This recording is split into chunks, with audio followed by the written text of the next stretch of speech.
ರೈತಾಪಿ ವರ್ಗಕ್ಕೆಲ್ಲ ನಮಸ್ಕಾರಗಳು.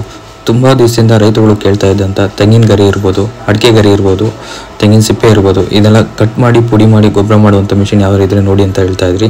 ಸೊ ಅದು ಈಗ ಮಾರ್ಕೆಟ್ಗೆ ಬಂದಿದೆ. ಸೊ ಇದು ಬಂದು ನಿಮಗೆ 14 HP ಪೆಟ್ರೋಲ್ ಇಂಜಿನ್ ಇರುತ್ತೆ. ಇದು ಮಾಡಲ್ ಬಂದು S306 ಅಂತ. ಇದು 459cc ಇಂಜಿನ್ ಇರುತ್ತದೆ. ಹಾಗೂ ಇದು ನಿಮಗೆ ಗಂಟೆಗೆ 3000 ರಿಂದ 4000 kg ಅಷ್ಟು ವೇಸ್ಟೇಜ್ನ ಕಟ್ ಮಾಡಿ ಪುಡಿ ಮಾಡ್ತದೆ. ಇದರಲ್ಲಿ ನೀವು ಹಸಿ ಗರಿ ಇರ್ಬೋದು, ಒಣ ಗರಿ ಇರ್ಬೋದು, ತೆಂಗಿನಕಾಯಿ ಸುಲಿದಿರೋ ಸಿಪ್ಪೆ ಇರ್ಬೋದು, ಅದು ಕೂಡ ಹಾಕ್ಬೋದು. ಏನೇ ಇರಲಿ ನಿಮಗೆ ಕ್ಷಣಾರ್ಧದಲ್ಲಿ ಕಟ್ ಮಾಡಿ ಪುಡಿ ಮಾಡಿ ಹಾಕುತ್ತದೆ. ನೀವು ಅದನ್ನು ಗೊಬ್ಬರ ಥರ ಬೇಕಿದ್ರೆ ಯೂಸ್ ಮಾಡ್ಕೋಬಹುದು. ಜೊತೆಗೆ ಇದು 2 ವೀಲ್ ಕೊಟ್ಟಿರೋದ್ರಿಂದ ನಿಮಗೆ ಸುಲಭವಾಗಿ ತೋಟದಲ್ಲಿ ಒಂದು ಜಾಗದಿಂದ ಇನ್ನೊಂದು ಜಾಗಕ್ಕೆ ತಳ್ಕೊಂಡು ಒಬ್ಬರೇ ಹೋಗ್ಬೋದು. ಇದು ಹ್ಯಾಂಡಲ್ ಕೊಟ್ಟಿದ್ದು, ಈ ರೀತಿ ಹ್ಯಾಂಡಲ್ ಇಟ್ಕೊಂಡು ಬೆಂಡ್ ಮಾಡಿಕೊಂಡು ರೀತಿ ಮುಂದೆ ತಳ್ಕೊಂಡು ಹೋಗ್ಬೋದು. ಈ ಮಿಷಿನ್ಗೆ ಇಲ್ಲಿ ಇದ್ರ ಮುಖಾಂತರ ನೀವು ಇಂಜಿನ್ ಆಯಿಲ್ ಹಾಕಬೇಕು. ಇಂಜಿನ್ ಆಯಿಲ್ ಬಂದು 2040 ಇಂಜಿನ್ ಆಯಿಲು. ಇದಕ್ಕೆ 1 ಲೀಟರ್ ಹಿಡಿಯುತ್ತೆ. ಇದರಲ್ಲಿ ಕೂಡ ಗೇಜ್ ಕೂಡ ಕೊಟ್ಟಿದ್ದೀವಿ. ಇದನ್ನು ನಾವು ಈ ಗೇಜಲ್ಲಿ ಅರ್ಧ ಬರೋ ರೀತಿ ಹಾಕಬೇಕು ನೀವು ಇಂಜಿನ್ ಆಯಿಲು. ಮೇಂಟೆನೆನ್ಸ್ ಇದನ್ನು ಬಿಟ್ಟರೆ ನೆಕ್ಸ್ಟ್ ಬರೋದು ಈ ಥರ ಇಲ್ಲಿ ಗ್ರೀಸಿಂಗ್ ಮಾಡ್ಕೊಬೇಕು. ಇದು ಗ್ರೀಸ್ ಗನ್ ಮುಖಾಂತರ ನೀವು ಗ್ರೀಸಿಂಗ್ ಮಾಡ್ಕೊಬೇಕು. ತಿಂಗಳಿಗೆ ಒಂದ್ಸರಿ ಗ್ರೀಸಿಂಗ್ ಮಾಡಿಕೊಂಡ್ರೆ ಸಾಕು. ನೀವು ಜೊತೆಗೆ 2 ಆದಮೇಲೆ ಪೆಟ್ರೋಲ್ ಹಾಕ್ಕೊಂಡು ಇದು ಮ್ಯಾನ್ಯುವಲ್ ಸ್ಟಾರ್ಟ್ ಈ ರೀತಿ ಸ್ಟಾರ್ಟ್ ಮಾಡ್ಕೊಬೇಕು. ಈ ರೀತಿ ಸ್ಟಾರ್ಟ್ ಮಾಡಿ ಇದ್ರ ಮುಖಾಂತರ ನೀವು ತೆಂಗಿನ ಗರಿ ಏನೇ ಆಗಿರ್ಬೋದು ವೇಸ್ಟೇಜ್ ಇದ್ರ ಮುಖಾಂತರ ಹಾಕಬೇಕು. ಇದರಲ್ಲಿ ನೀವು ಮೆನ್ಷನ್ ಮಾಡಿದ್ದೀವಿ, ಇಲ್ಲಿ ಬಂಬು ಆಗಿರ್ಬೋದು, ಪ್ಲಾಸ್ಟಿಕ್ ಬ್ಯಾಗ್ ಆಗಿರ್ಬೋದು, ಕಲ್ಲು ಆಗಿರ್ಬೋದು, ಅಥವಾ ಸ್ಕ್ರೂ, ಸ್ಟೋನ್, ಬೇರೆ ಈ ಥರ ಏನೇ ಮೆಟೀರಿಯಲ್ಗಳನ್ನ ಈ ಕಡೆ ಹಾಕೋಕೆ ಹೋಗ್ಬಾರ್ದು. ಇದು 2 ಕಡೆ ಬ್ಲೇಡ್ ಇರುತ್ತೆ. ನಿಮಗೆ ಒಂದು ಬ್ಲೇಡು 2 ಸೈಡು ಶಾರ್ಪ್ನೆಸ್ ಇರುತ್ತೆ. ಒಂದು ಕಡೆ ನಿಮಗೆ ಶಾರ್ಪ್ನೆಸ್ ಕಮ್ಮಿ ಆಗಿರುತ್ತೆ, ರಿವರ್ಸ್ ಮಾಡಿ ಇನ್ನೊಂದು ಕಡೆ ಹಾಕಬೇಕು. ಮಿಷಿನ್ಗೆ 2 ಬ್ಲೇಡ್ ಇರುತ್ತೆ. ಗಂಟೆಗೆ 3000 ಮಿಷಿನ್. ಕಂಪನಿ ನೇಮ್ ಬಂದು ಮಾಡರ್ನ್ ಆಗ್ರೋಟೆಕ್ ಅಂತ. ಇದಿರೋದು ಬೆಂಗಳೂರು ಕೆಂಗೇರಿಯಲ್ಲಿ. ಇದ್ರ ಮುಖಾಂತರ ನಿಮಗೆ ಆಲ್ ಓವರ್ ಕರ್ನಾಟಕ ಆಗಿರ್ಬೋದು, ಇಂಡಿಯಾ ಆಗಿರ್ಬೋದು, ಯಾವುದೇ ಪ್ರದೇಶ ಆಗಲಿ ಟ್ರಾನ್ಸ್ಪೋರ್ಟ್ ಮುಖಾಂತರ ನಿಮಗೆ ಕಳಿಸಿಕೊಡಲಾಗುತ್ತದೆ.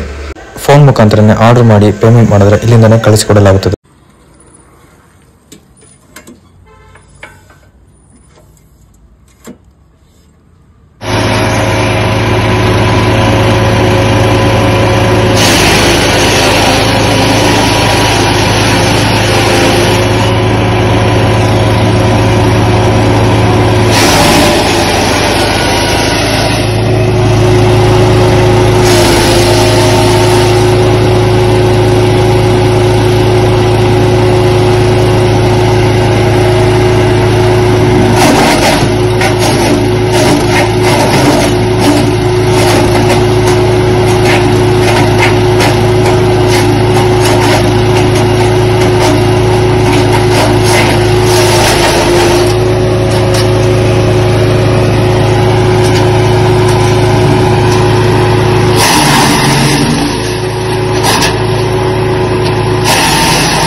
ಧನ್ಯವಾದಗಳು.